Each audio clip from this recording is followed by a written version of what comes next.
welcome to this episode of The Node. I am Luca Lisci, Executive Innovation and Editor-in-Chief of EDA, which is the editorial platform of the Decision Science Alliance. And I'm really glad today to meet someone that I met many years ago, a wonderful professional. His name is Federico Rivera, and he's actually Chief Design Officer at Sketchin today. And Federico, so pleased to meet you. How are you today? Hi, Luca. So nice to see you again after a long time, even though it's through a screen. Right. You look the same as years back, and nice to meet you all. As Luca said, hello, I'm Federico. I'm a Chief Design Officer at Sketchin, where I lead all our design teams across our studios. For those of you that don't know Sketchin, we are a design studio that was originally born in Switzerland 19 years ago. Now, then we grew up through Italy, and now we are based across different countries in the world. So that's why I'm back again in the airport. That's my second home for the last few years now. And I'm really glad to have this chat today about everything on design. So I'm really curious to see where this conversation will lead us to. Right, of course, design is central in your conversation. How can it be different, Federico? Of course it is. And I'm really captured by a motto that I found in Sketchin website, which is design for the future. And this is very intriguing to me because most of the time I'm thinking about future like in sense of its ambiguity, right? The possibilities that the future has, looking at the perspective of the moment. And how do you approach decision making in ambiguity, which as a leader of a design company, which is a term of deciding which perspective to see the future in order to design for the better? Well, that's quite a tough question. We don't have an answer yet, and AI is not helping too much, but I can tell how we do and what's the way we approach this thing. First of all, design for futures for us means design for what happens next. So we think that the most impactful design, and when I mean design, is not just product design, is across organization and the core of service design or business design, as a meaning of creating an impact or making a change that move something, let's say a company, from point A to point B. And when we say design for future is because we start by thinking of what that B point could be, the furthest we can see.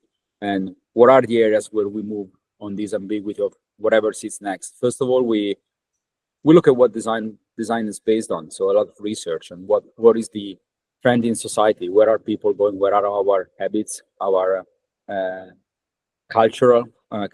Where is the context where we live in? Where is it heading, relating of what is the topic of our project? And the other thing we look at is what role the companies we work for, so our clients, want to play in that scenario, in that societal scenario. And then we try to see how the two things are combined, plus elements of technology, which sits at the core of what we shape. We think that technology is changing heavily both people habits and businesses and the way that our clients makes money. And of course, you can make money really easily by making more money or by spending less. That's how you become profitable. And technology is helping in what ways, either creating new business or doing things in a simpler form or a cheaper form. That was technology was supposed to do that. We can talk about what digital transformation has led up to, but that's a different topic. It's not like doing things with less money is actually costing more. But and we try to combine those things and making giving a shape to it. We are designer, we are crafter. So the way we want to solve ambiguity is by giving it a thing that everyone can understand. So it could be a scenario, it could be a prototype, it could be something that gives a feeling on what that is in terms of reality. How does it look like? How does it feel? What does it mean to something to create a future? How does it look like? I think that would be the same, the core answer to the first thing we try to do. And then from there, we know that it won't be the perfect future. It's not the ideal scenario. It's not the exact thing where we are heading, but at least give us a kind of North Star to look at. This is very interesting. And talking about the future, I think we are assisting the most transformative and accelerated transformation ever I'm talking about AI, of course, which is something that is more than a technology. In my humble opinion, is more like a cultural shift, starting from the business, but also involving the personal level, each one of us, in terms of intermediation of cultural and knowledge at large. Also, I know, because I love design myself, so I'm perfectly aware that artificial intelligence in this moment is quite integrating into the design process. And how do you feel? What do you see in that terms from your perspective, your job and profession? I was really curious by research that came out from Figma about a month ago on where in a design company AI had more impact on the day-to-day activities. And apparently the majority of the higher you go in the pyramid, so down to the executive, the more people were using AI tools frequently as like kind of spare partner. The more you go down to production, the more they use AI tools for specific activities. But if you look back on time, how long do you spend on AI or on more traditional tools? Then traditional tools enlarge and large and large. I think that's just a moment in time. Myself as an executive, I use it day in, day out, but I don't produce any design assets anymore. So I'm using it more of a sparring partner to verify my thing that I remember about that I'm not sure about it. So it's like a more powerful Google-like type of support, or I use it to actually resonate ideas as a sparring partner to challenge some of my thoughts, to challenge mainly ChatGPT what my ideas are. But if I come down to my design teams, we use the AI, and we use especially AI tools embedded in software we were already using, like in Figma or in Miroboard, or new tools like ChatGPT or Midjourney, to actually speed up moments throughout the design process, or to help us to be more, I know it might sound stupid, more precise in few things. One typical idea is, as mentioned before, at Sketchin, we do a lot of research, and a lot of time spent in finding our insights out of the research documentation we got was massive. AI helped us a lot to actually remove boundaries to our research fields. We can go way further than what we could use in the past, but we can then be really quick in condense back what are the key insights we want.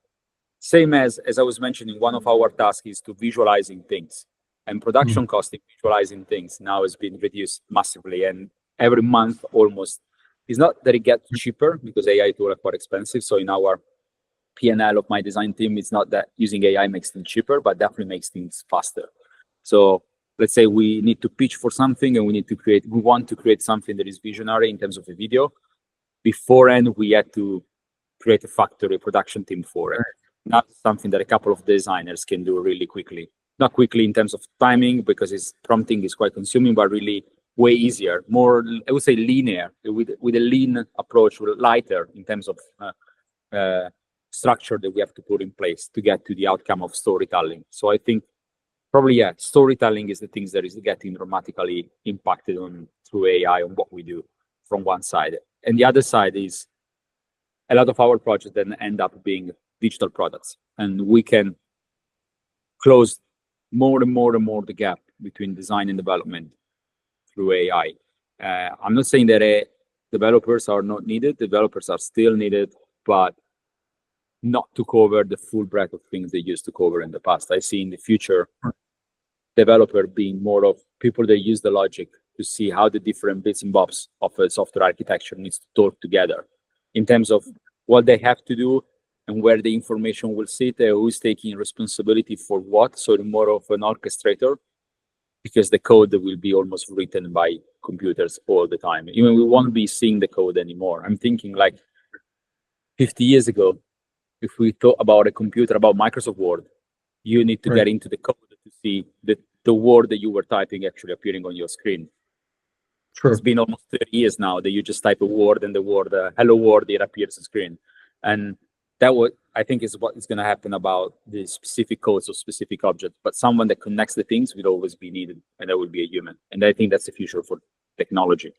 What designer will be doing in there, it will be helping in figuring out why we needed to connect the things. What do we want to achieve? Where do we want to get to? What is the impact we want to make through those things? Right. I don't want to go too far from this, but did you already experience designing AI tools or AI fully powered applications or services or whatever in recently? Oh, yes, probably. But definitely we use the AI. It's not just one. We use multiple AI things to actually go down to fully functional prototype in code, using also API of existing things, such as face recognition through a webcam or QR codes recognition to do like a seamless checkout, for example, or a seamless check-in into something. If I have to think so, there would be, I would say, is the closest we've been to fully AI powered things. Or I've used them as a person, not as a professional, but as a professional, I think that's the closest thing we've been doing, like literally experimenting on fully AI based, let's say, end-to-end design process, where we haven't used a single tool, but we use multiple tools stacked one after the other that allow us to go from the ideation, so gather the insights, all the way down to the final release of the functional code. Right. Understood. Listen, when we think about design, we also think about innovation, of course. And I do understand that innovation most of the time is there to challenge the status quo. And that means, of course, there are blockers, there are challenges all over. Meaning especially when you have to do with big companies and big structure and the complexity of the big business. So, which are the most common blockers, the most common challenges that you find in your innovation job today? One is really basic. We are human, and the majority of human are lazy people, and lazy and easy to scare people. So the two things combined, when you have to be brave in changing what you've been doing for, let's say, years, is super tough to move and to push, especially if you don't see your own specific advantage in changing.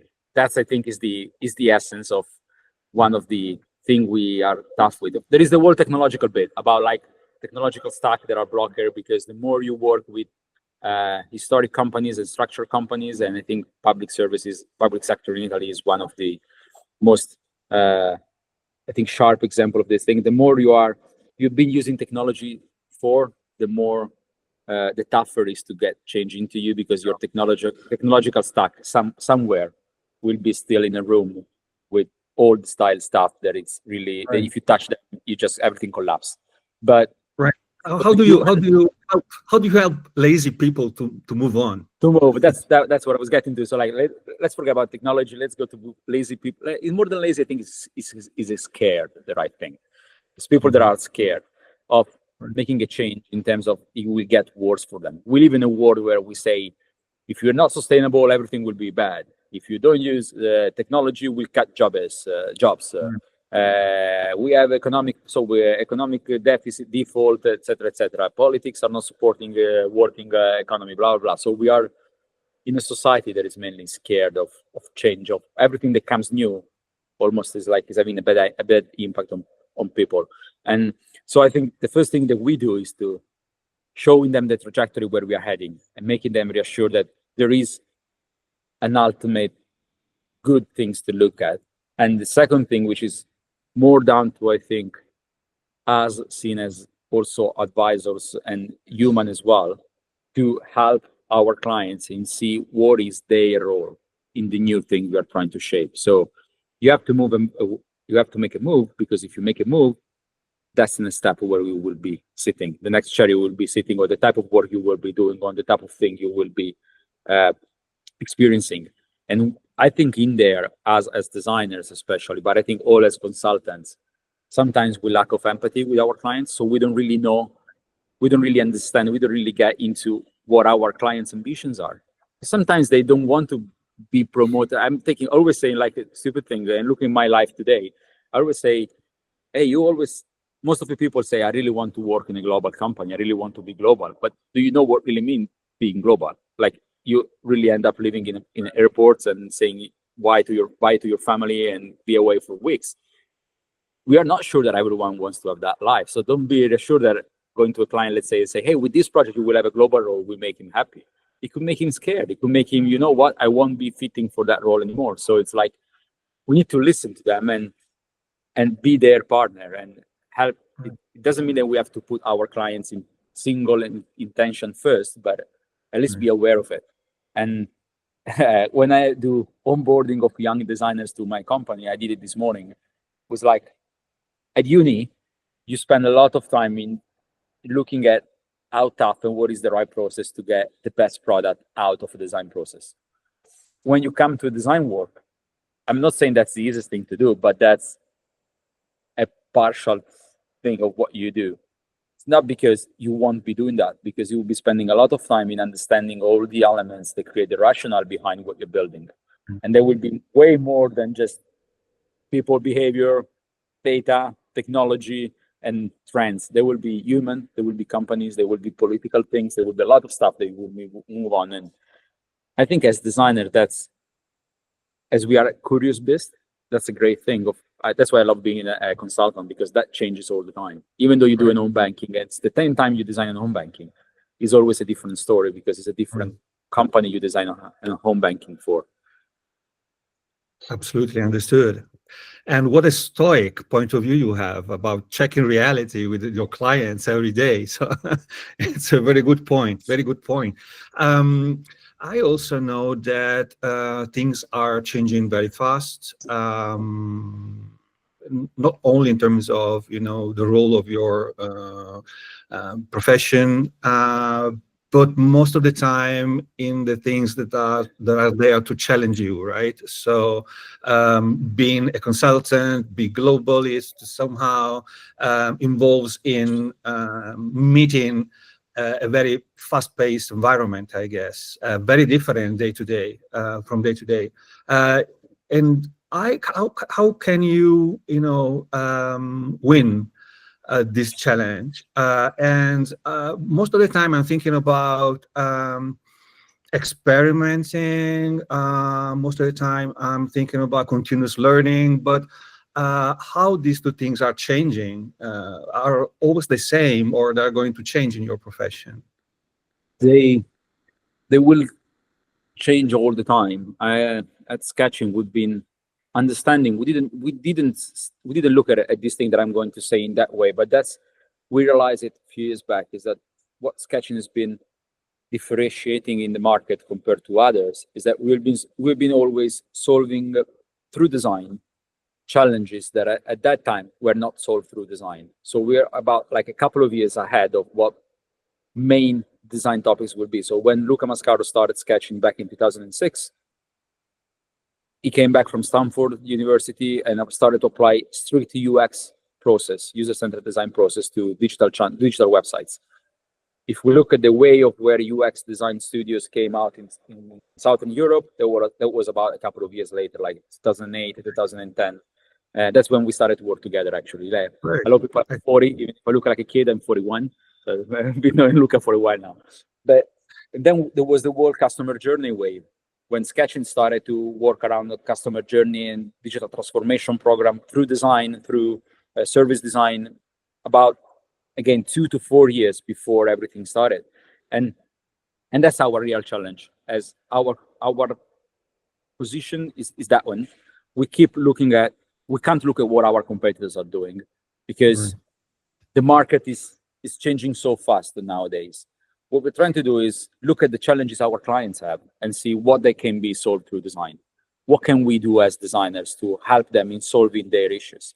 And that's where the butterfly effect comes in place. Nowadays, I'm like, companies, they don't have any more the power and the time and the momentum to do those massive transformation programs that they used to do 5-6 years ago, where everything was like, oh, let's build a new CRM, and boom, it was a massive transformation piece.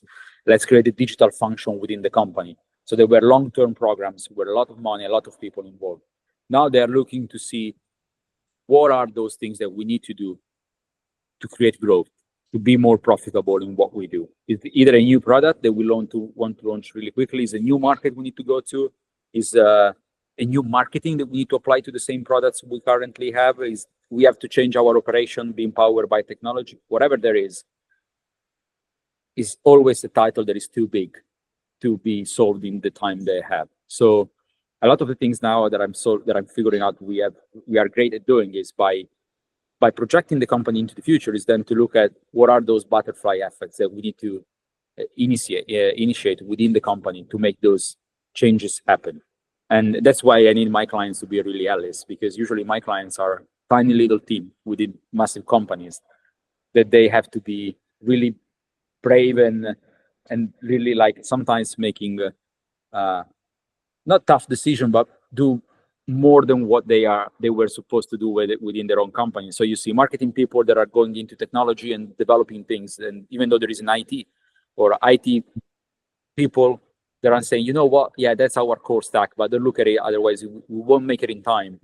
We just need to create something in parallel new because we need to go live really fast. Or product people that are thinking about communication stuff or loyalty programs. And I think that's just because it's the way the world is going. If you think about the service we use every day is people, like we think about Netflix or we think about Amazon Prime. What are those? Are that like, is Amazon Prime an add-on to Amazon, or is a loyalty program, or is a premium version of Amazon? There is no real definition. It's something that someone within Amazon has thought about and has created it and has launched it in short time and has measured the impact, and then it's been launched globally. So that's I think is the challenge we have. We have, like, on the long term, is reinventing ourselves all the time by, on my side, looking at the capabilities we have. That's why we have to be brutally honest. Design, there has been a moment in time where design studio have failed to their promise because we thought that through design thinking we could solve everything, and then companies started by, well, hang on. It took us like 20 people in the room, 2 months of research to get to this insight, but that was obvious. We didn't need to do this massive research to find out this insight. So we have to be honest to what we can do really well. And I think there is an element of craftsmanship, an element of empathy and human in there, and an element of knowing technology really well that combined together can help us in, like, now being in the sweet spot of something. I don't think that the UX era is over, as someone is saying. Might be the interaction design of why do we need a wireframe anymore? Like, it's over, yeah, but it doesn't mean that people that are expert in interaction model are gone. But we still need them to craft specific things. Right. I totally agree with you, of course. And listen, my last question for you today is, how do you make your own decision? I know it could be like a very, very big question, and it is actually. But Okay. I think such a question could drive us in understanding more and more your perspective on your world. So I always, when I'm teaching at uni, and I'm mentoring, I'm like, I may look like that I'm really confident, that I think that my idea is the best one, and that's what I am. But on the other side, I want people to challenge me on my ideas. And that's the only way that I can be reassured that my idea was the best one. And that means that I have to be really capable of, I think, sorry, going back to your exact question, how do you make a decision? First of all, you have to be really clear in your mind on what is the decision that you want to make. What is it? Like, really, and be brutally honest when you're exposing it to others without being in the middle on the gray area, which I think is a major issues, like for Italian management. Being in a gray area, yeah, you're really good, you will get some salary improvement. When? In the future. That's not how you are a good manager. You have to be brutally honest. We are looking for the budget to give you a salary review, or if we have the budget, you want to get a salary review. Like that, these are what people help people to then make their own decisions. So you need to be brutally clear. But on the other end, you need to be super open-minded to accept everyone's opinion on how can you reshape, rephrase, or completely cut and forget about it. And that, I think, is the most challenging bit because it requires time. And that's where my major issues come from, is like, if your question would be, do you feel you make a really good decision? And would be, not really, not because I don't have the information, I don't have the time to challenge it. So sometimes like ChatGPT can help me in a few things, or in speeding up some processing, like getting a clear decision in my head. But leading a company means to talk with others. So like and WhatsApp has been a great decision maker place, where we make a decision making place, where we make a lot of decisions because we chat each other and we read each other things.